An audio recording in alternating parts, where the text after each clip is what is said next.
Hawak ng Spurs ang 21 at 7 record pangalawa sa West at may 6 na sunod na panalo. At ang nakakatakot para sa buong liga ay kung paano nila nagagawa ang lahat ng ito habang si Victor Wembanyama ay limitado pa rin ang mga minuto galing sa bench na halos 20 minutos lang naglalaro kada gabi. Bago magsimula ang season, walang naniwalang magiging matinding banta ang Spurs sa buong Western Conference, pero mabilis na nagbago ang usapan. At para sa akin, napakalinaw kung sino ang may gawa nito. Si Wemby mismo na yung buong season. Grabe ang mga numerong pinapakita niya ngayon. May 25.1 points, 12.3 rebounds at mahigit isang block kada laro sa 56% shooting. Kahit sino sasang-ayon na napakalaking halimaw ng lalaking ito. Pero mas lalo akong namangha nang suriin ko ang kanyang minuto. Sa huling 3 laro niya, hindi man lang siya umabot ng 21 minutos.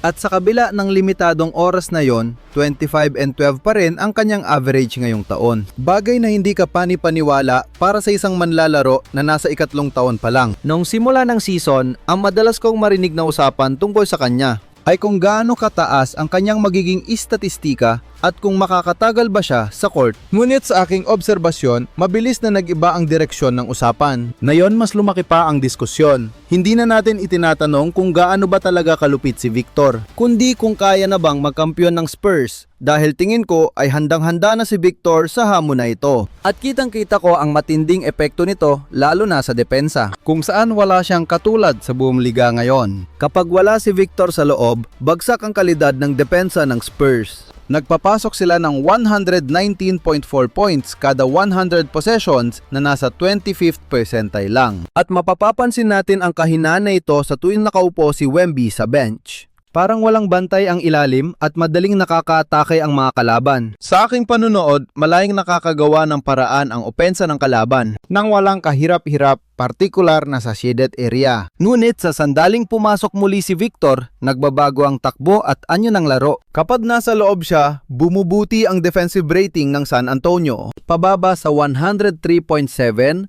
na naglalagay sa kanila sa elite na 97th percentile ng liga. Mula sa pagiging isa sa pinakamahihinang depensa, umaangat sila agad sa pinakamatatag dahil lamang sa isang simpleng pagpapalit ng tao sa court. Ang malaking pagbabagong ito ay nagpapatunay sa kanyang tunay na halaga at kahandan na magdala ng koponan sa isang kampyonato. Kamakailan nga lang nakuha niya ang kanyang pang 100 na sunod-sunod na larong may block na naglagay sa kanya pasama ang mga alamat tulad ni na Patrick Ewing at Dikembe Mutombo. Kahanga-hanga ito at mahalaga ang streak na ito dahil hindi lang ito basta pangpuno ng kanyang istatistika. Ito ay totoong depensa na nagpapabago ng laro sa pinakamahalagang sandali laban sa pinakamalalakas na kalaban. Nakita natin ito mismo sa entablado ng NBA Cup laban sa Oklahoma City. Noong nakaupo pa si Wemby sa simula ng laro, nakuha ng Thunder ang lahat ng gusto nila sa ilalim. Pagkatapos pumasok na si Wemby sa laro, sinupalpal ang isang alley-oop. At doon ko nakitang biglang nagbago ang takbo ng laro. Nagbago ang kumpiyansa. Biglang sumarang depensa sa ilalim at nag-aalangan na ang mga kalaban sa tuwing susubukan nilang umatake sa basket. Ang kanyang mga pambihirang block ang dahilan kung bakit tinatawag ko talaga siyang isang alien. Dahil hindi mo talaga maiintindihan kung paano niya nagagawa yon.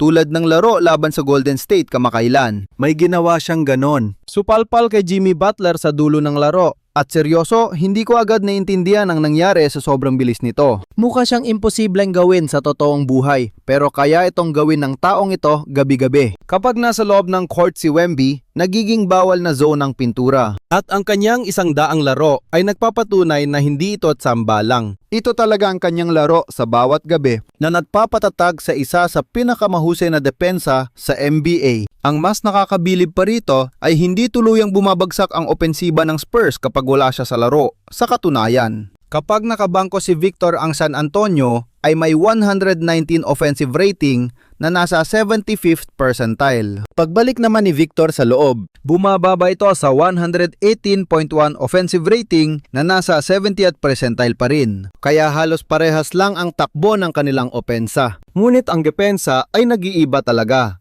kaya naman -4 ang Spurs. Sa net rating kapag wala si Victor at plus 4.4 kapag kasama siya na isang napakalaking talon. Siya ang haligi ng koponan at sa kanya umiikot ang buong sistema nila. At dito na nga, nagbago ang takbo ng usapan natin. Noong bago magsimula ang taon, nakatutok lang tayo sa kanyang stats at tibay. At kung mananatili ba silang isang koponan na nagpapalago pa lang ng mga bata. Ngayon, may tanong na hindi natin inaasahan sa maagang yugto na ito. Contender na nga ba ang San Antonio Spurs na yung season? Para masagot iyan, hindi sapat na kay Wemby lang tayo tumingin.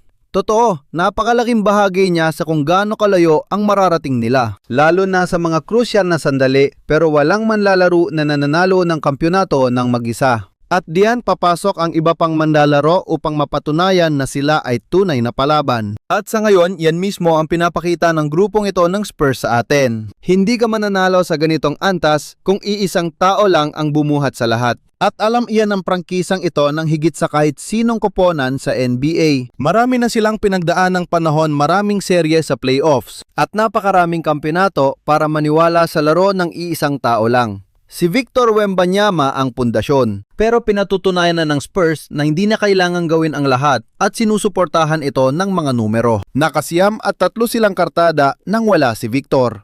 At hindi yon mangyayari kung walang maayos na sistema, tunay na talento at tiwala sa buong koponan. Kapag napunta sa bangko si Victor Wembanyama, mas gumaganda pa nga ng bahagya ang kanilang opensa. Mabilis umikot ang bola at hindi ito parang guguho na ang lahat. Patuloy na naglalaro ang Spurs sa parehas nilang estilo. At dito na nga pumasok si Dylan Harper sa usapan sa malaking paraan dahil habang mas pinapanood mo siya, mas mahirap siyang ituring na isang ordinaryong guard na nag-a-adjust pa lamang sa liga. Ang kanyang huling 24-point game laban sa Washington ay hindi lang basta magandang gabi. Para sa akin, isa itong patunay. May isang play kung saan tumalon siya at dinalawang kamay ang dunk habang ang ulo ay pantay na sa ring, kaya natulala talaga ako saglit dahil bihira natin makita yang sa kanya. Hindi dahil sa hindi niya kaya, kundi dahil hindi nakadepende roon ang kanyang laro. Ang nakakatakot kay Dylan Harper ay kung gaano na siya kapulido maglaro ngayon. Napakahusay ng kanyang footwork. Kalmado ang kanyang takbo at marami na siyang paraan para umiskor. Kaya hindi niya kailangang umasa sa lakas ng katawan para talunin ka. At iyan mismo ang uri ng talento na napakabihira mong makita sa isang rookie. At ngayon, pumapasok na rin ang kanyang jump shot. Grabe siya humugot at bumanat ng malalalim na catch and shoot threes at pinapasok niya ito sa mga krusyal na sandali gaya ng NBA Cup Final. Noong simula ng season, parang typical na rookie splits lang ang kanyang mga numero. Sa pagkakatanda ko, nasa mid-40s ang shooting percentage niya mula sa 3-point line kapag home court. Pero bumababa sa mid-20s kapag nasa road games. At para sa akin, normal lang naman yon para sa isang baguhang nangangapa pa sa NBA. Pinapakita lang ito na nandun talaga ang kanyang jump shot at ngayon ay nasasaksihan na natin ang kanyang pagyusbong. Malinaw na makikita rin sa mga stats ang kanyang epekto sa opensa. May plus 4.22 net rating ang Spurs kapag nasa loob si Dylan Harper. At ang pag-angat na yan ay halos nanggagaling lahat sa opensiba ng koponan. Kapag wala si Harper, nasa 118.1 ang offensive rating ng San Antonio na medyo maayos pa rin naman. Pero kapag pumasok na si Harper, bigla itong aangat ng husto sa 122.9 offensive rating na magiging pangatlong pinakamalupit na opensa sa buong liga. Hindi ito basta-bastang dagdag puntos o maliit na tulong lang. Ito ay malaking patunay kung gaano kalupit ang opensa ng Spurs kapag si Harper na ang napapatakbo ng laro. At kung titingnan natin kung gaano siya kaswak maglaro kasama si Wemby ngayong season, mas nagiging baliw ang mga numero kapag magkasama na sa court sina Dylan Harper at Victor Wembanyama. May plus 42.3 net rating ang Spurs at 129.3 offensive rating at 87 defensive rating. Oo, walang typo rito. Sadyang napakalupit nilang dalawa magkasama sa kanilang unang taon. Ang depensang yan ang pinakamatindi at walang kapantay sa buong mundo ng basketball ngayon. At bago pa may magsabi na binuhat lang sila ni Victor, tingnan natin ang stats kapag si Wemby lang ang nasa loob. Sa mga sandaling yon, bumababa ang opensa sa 116.4 na panlabing-4 lang sa buong liga. At ang depensa naman ay nagiging 111.7 na maganda pa rin naman. Pero malayo sa 87 defensive rating. Mas magaling si Victor kasama si Harper at ganoon din si Harper kay Victor. At napakahalaga nito dahil naniniwala akong sila ang magiging pinakamalupit na dynamic duo sa hinaharap. At kung ganyan na sila katindi sa unang taon pa lang nila, nawala pang ang isang katlo ng buong season na lumilipas. Siguradong magiging kahanga-hanga ang susunod na 5 hanggang 10 taon. Hindi ako nababahala kahit may mga laro si Dylan Harper na malamig. Pagkatapos ng kanyang malaking laro laban sa Washington, sinundan naman ito ng 2 matabang na laro kontra Atlanta at Washington sa kanilang road games. At sa pangalawang engkwentro niya laban sa Wizards, nagtala lang siya ng 0 of 8 shooting para sa 1 puntos, 2 rebounds at 3 assists. Pero sa totoo lang, ayos lang yun. Isa siyang rookie na marami pang dapat matutunan. Ang mahalaga ay ang kanyang potensyal at napakahirap baliwalain ng kanyang ceiling. May average siya na 13.3 points, kasama ang 3.2 rebounds at 3.6 assists sa 51% effective field goal shooting. At nagagagawa niya ang lahat ng yan habang inaaral pa kung ano ang kaya niyang gawin sa liga. Sa depensa higit pa sa inaasahan ang ipinapakita ni Harper. Hindi siya buta sa depensa. Lumaban siya at nakagawa na rin siya ng malalaking defensive plays. Hindi ganyan kumilos ang karaniwang rookie. At kapag isinama mo pa ang kanyang tangkad na 6 na piye at 6 na pulgada, ang kanyang hindi napapansing athleticism at ang kanyang husay sa tamang positioning, masisilayan mo talaga kung paano siya magiging haligi ng koponan. 2 hanggang 5 taon mula ngayon, naniniwala ako na walang magiging mahinang defender ang Spurs na maiwan sa loob ng court. Napakalapit nito sa sistema na nakikita natin ngayon sa OKC. Kaya naman may sasabihin akong mukhang baliw pakinggan, pero buong puso ko itong pinaniniwalaan. Kung mapipilitan man ang Spurs na kumuha kay Giannis gamit ang isang blockbuster trade, at kung papipiliin ako sa pagitan ni Stephon Castle at Dylan Harper, si Harper ang kukunin ko. Hindi naman ito pambabastos kay Stephon Castle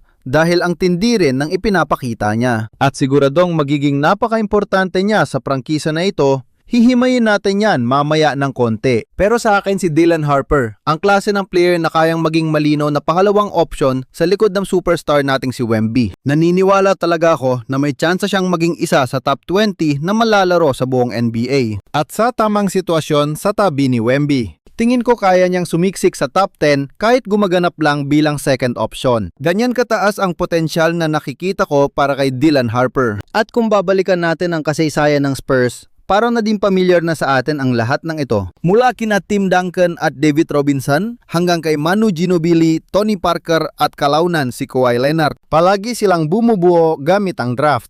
Laging inuuna ang kultura at nagtitiwala sa sariling pagpapalago ng talento. At ngayon mukhang narito na ang susunod na henerasyon ng kanilang mga talento. Si Victor Wembanyama ang malinaw na sentro at si Dylan Harper naman ang nagiging pangmatagalang katuwang niya sa loob ng court. At dito nagiging mas kapanapanabik ang kwento dahil hindi lang ito tungkol sa magiging laro ni Victor o sa potensyal ni Harper. Pinapatunayan na ni Stephon Castle na nararapat siya rito habang si De'Aaron Fox naman ang nagbibigay ng tamang estruktura. Bilis at tunay na pamumunyo. Hindi na ito mukhang nagre-rebuild lang. Pero hindi ko rin masasabing tapos na ang proyekto. Naitatag na ang pundasyon at dapat na lang silang magpalago ng talento. At naniniwala akong ang pag-unlad ni Castle pati ang magagandang laro ni Fox na yung season ang siyang magbubuklod sa buong puwersa ng koponan. Napakahalaga sa akin ang mga tahimik na ginagawa ni De'Aaron Fox at Stephon Castle na yung season. Dahil kung wala ang ganyang katatagan, hindi natin makikita ang ganitong klase ng resulta. Nang ma-injured si Victor ng 12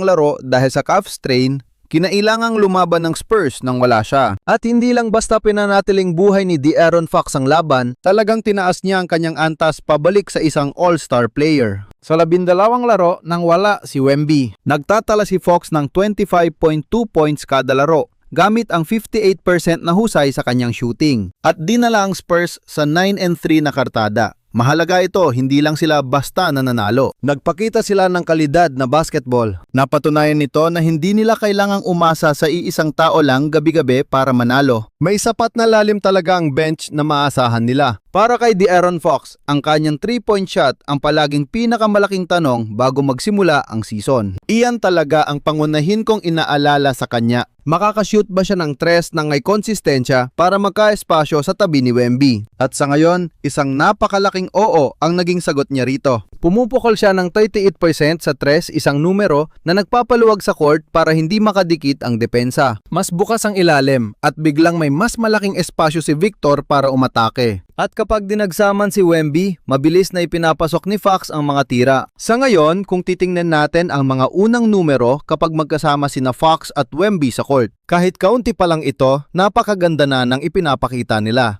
Sa mahigit 330 na possessions, may plus 16.5 na net rating ang Spurs. May 121.9 na offensive rating at 105.4 na defensive rating habang dinodomina ang magkabilang dulo ng court. At yan ang malinaw na patunay na ang tambalang ito ay kayang magdomina sa pinakamataas na antas. Dako naman tayo kay Stephon Kessel. Siya ang nagsisilbing pandikit na nagpapatatag sa buong sistema ng koponan. Hindi siya ang tipong maporma maglaro gabi-gabi. Pero ginagawa niya ang mga simpleng bagay na kailangan ng mga kampeyong koponan sa isang gwardiya. Sa depensa malaki na agad ang ambag niya. May average si Kessel na 4.5 deflections kada 100 posesyon, pasok sa pang-72 percentile sa buong liga. Kitang-kitang sipag niya. Sinisira niya ang play ng kalaban nang hindi basta sumusugal. Nakikipagbugbuggan siya buong gabi at pinipilit ang kalaban na mag-reset kapag paubos na ang shot clock. Ang kakaiba kay Kessel ay kung paano niya tinatapos ang bawat depensa. May 13.5%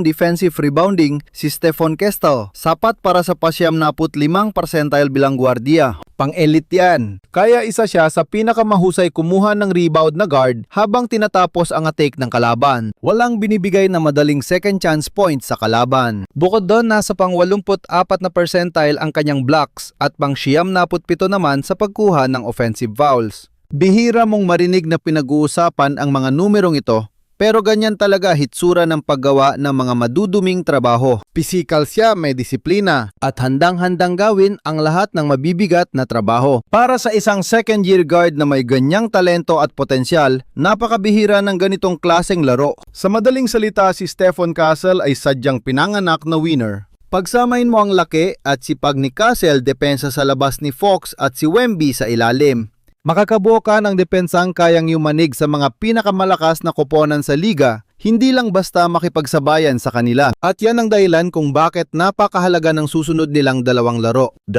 home game laban sa Oklahoma City, at ang isa ay sa mismong araw ng Pasko. Ang Thunder ang pinakamalupit na koponan sa liga ngayon. Walang duda. Kaya ang totoong tanong dito, saan nga ba talaga lulugar ang Spurs sa usapang yan? Dahil napakalinaw na ang Oklahoma City talaga ang pamantayan. Pero ang hindi pa sigurado ay kung mas malapit ba ang San Antonio sa kanila kaysa sa inaakala natin. At kapag sinimulan mo nang ikumpara ang Spurs sa iba pang koponan sa buong NBA, mas nagiging kapanapanabik ang ating usapan. At kung gusto mong malaman kung nasaan ang Spurs sa listahan ko, i-click mo lang ito at magkikita tayo riyan sa isang saglit.